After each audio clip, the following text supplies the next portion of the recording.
Welcome to the incredible story of Hannah.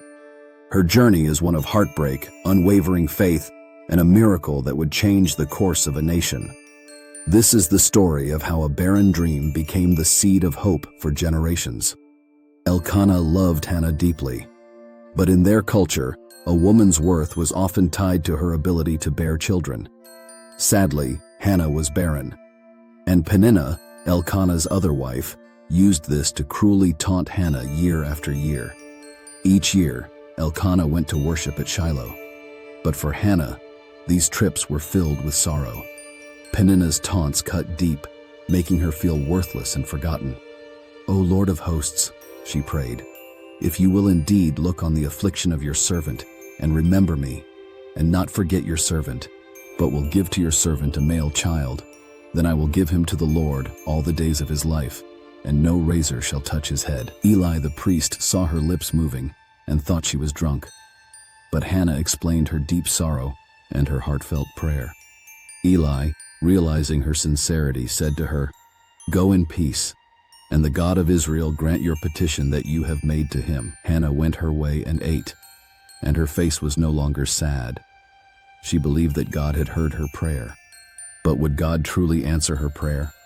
Hannah goes about her daily life, but with a sense of anticipation. Time passed, and Hannah conceived and gave birth to a son. She named him Samuel, meaning asked of God. Hannah cradles baby Samuel, overwhelmed with joy and gratitude.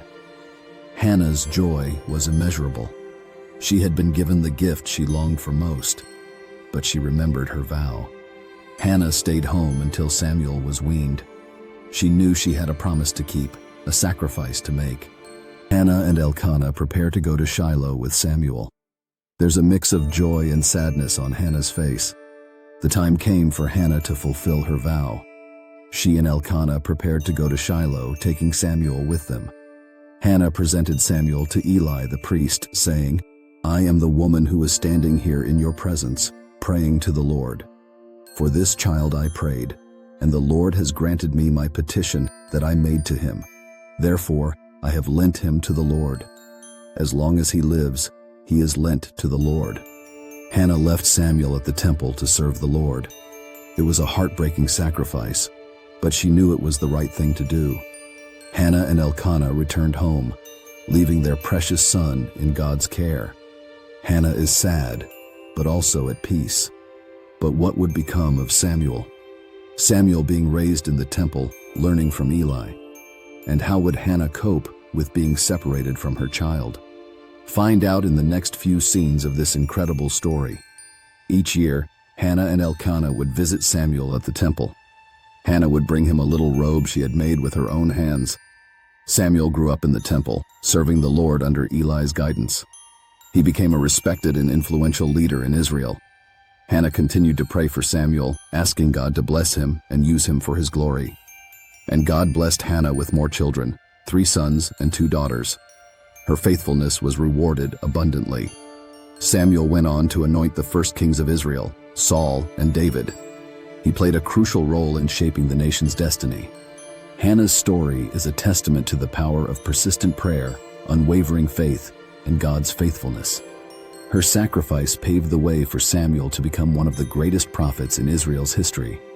Hannah's legacy continues to inspire us today. Her story reminds us that even in the face of impossible odds, God can answer our prayers and use us to accomplish his purposes.